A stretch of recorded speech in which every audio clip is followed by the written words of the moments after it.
आपल्या मागच्या व्हिडिओत तुम्ही IPS बिरुदे उडवण्याची कहाणी ऐकली। आता या व्हिडिओत मी तुम्हाला महाराष्ट्रातील IAS झालेल्या पहिल्या मुस्लिम महिलेची कहाणी सांगणार आहे। तर ही कहाणी सुरू होते विदर्भातील यवतमाळ जिल्ह्यात। या गोष्टीतील मुख्य पात्राचा यवतमाळ ते दिल्ली प्रवास कसा झाला जाणून घेऊया व्हिडिओच्या माध्यमातून। UPSC परीक्षेत 142वी रँक मिळवणारी अदिबा मूळची विदर्भातल्या यवतमाळची। अदिबाचे वडील अशफाक अहमद रिक्षा चालवून कुटुंब चालवायचे। त्यातूनच त्यांनी अदिबाला शिकवलं। अदिबाचं शिक्षण यवतमाळमध्ये असलेल्या उर्दू माध्यमाच्या जिल्हा परिषदेच्या शाळेत झालं।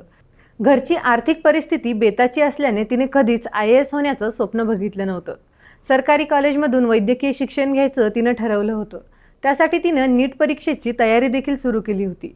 मात्र नीट परीक्षेत तिला हवं तसं यश मिळालं नाही। त्यानंतर काय करायचं असा प्रश्न तिच्या समोर होता। तिचा हा संघर्ष सुरू असताना यवतमाळमधील सेवा नावाचं NGO तिच्या आयुष्यात आलं। यवतमाळमधल्या सेवा नावाच्या NGOनं मला मदत केली आणि मला नागरी सेवेचं महत्त्व पटवून दिलं। मी कशी UPSC परीक्षा देऊ शकते हे त्यांनी मला समजावून सांगितलं। यासाठी त्यांनी मला फक्त मार्गदर्शनच केलं नाही तर आर्थिक मदतही केली।